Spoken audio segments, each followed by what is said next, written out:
اچھا، تو آج ہم ایک بہت ہی ذاتی قسم کی چوٹ پر بات کر رہے ہیں، یعنی اپنوں کی بے وفائی۔ ہمارے سامنے کچھ خیالات اور مشاہدات ہیں۔ عنوان ہے اپنوں کی بے وفائی جب اپنے ہی پرائے ہو جائیں۔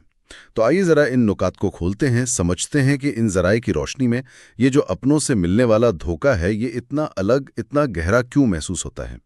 شروعات اس تلخ حقیقت سے ہوتی ہے کہ زندگی میں جو چہرے ملتے ہیں نا، ان میں سب سے زیادہ تکلیف وہ دیتے ہیں جو جو محبت کا لبادہ اڑے ہوتے ہیں، اپنے پن کا دعویٰ کرتے ہیں، مگر اندر سے آپ کہہ لیں کھوکھلے یا مخالف ہوتے ہیں۔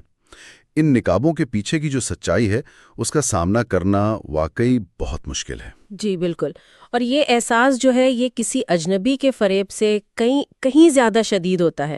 اس کی بنیادی وجہ، جیسا کہ یہ مواد بھی اشارہ کرتا ہے، وہ ہے اعتماد کا ٹوٹنا۔ یعنی جنہیں ہم اپنا سمجھتے ہیں، جن پر بھروسہ کرتے ہیں، جب وہی وہ بھروسہ توڑتے ہیں نا، تو یہ صرف ایک دھوکہ نہیں رہتا، یہ آپ کے تعلق کی، آپ کے احساس کی بنیاد پر حملہ لگتا ہے۔ کہ دشمنوں کے وار سے زیادہ جو تکلیف دیتے ہیں وہ اپنوں کے ہاتھ ہوتے ہیں۔ جی بالکل، وہ شعر اسی گہری چوٹ کی طرف اشارہ کرتا ہے۔ پھر ایک اور پہلو جس پر بات ہوئی ہے وہ ہے اپنوں کی بے رخی کا اثر۔ اسے ایک ایسی دھیمی آگ کہا گیا ہے جو آہستہ آہستہ انسان کے وجود کو کھوکھلا کرتی ہے۔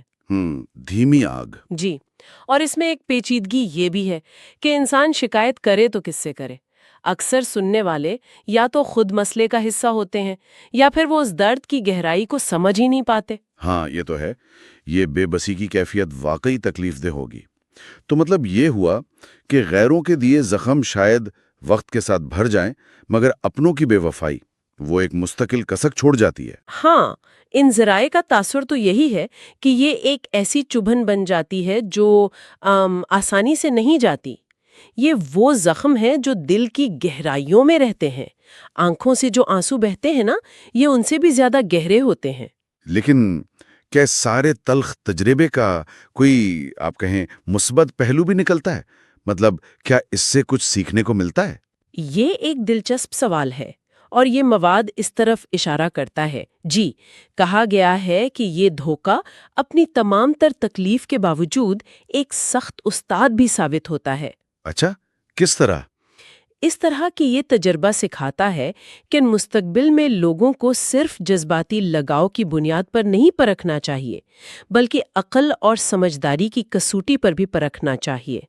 تو ایک طرح سے یہ دل توڑنے کے ساتھ ساتھ انسان کو زیادہ محتاط بنا دیتا ہے، شاید زیادہ مضبوط بھی۔ جی کہہ سکتے ہیں، زیادہ محتاط، زیادہ سمجھدار شاید۔ تو یہ ایک طرح کی جبری پختگی ہوئی، مطلب دھوکے کی قیمت پر حاصل ہونے والی سمجھداری۔ ہاں، کچھ ایسا ہی سمجھ لیں۔ یعنی خلاصہ یہ کہ ان ذرائع کے مطابق اپنوں کا دھوکہ اعتماد کے پارا پارا ہونے کی وجہ سے شدید تکلیف دیتا ہے۔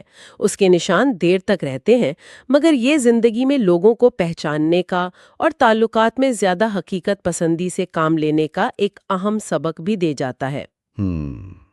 یہ بات تو ہے۔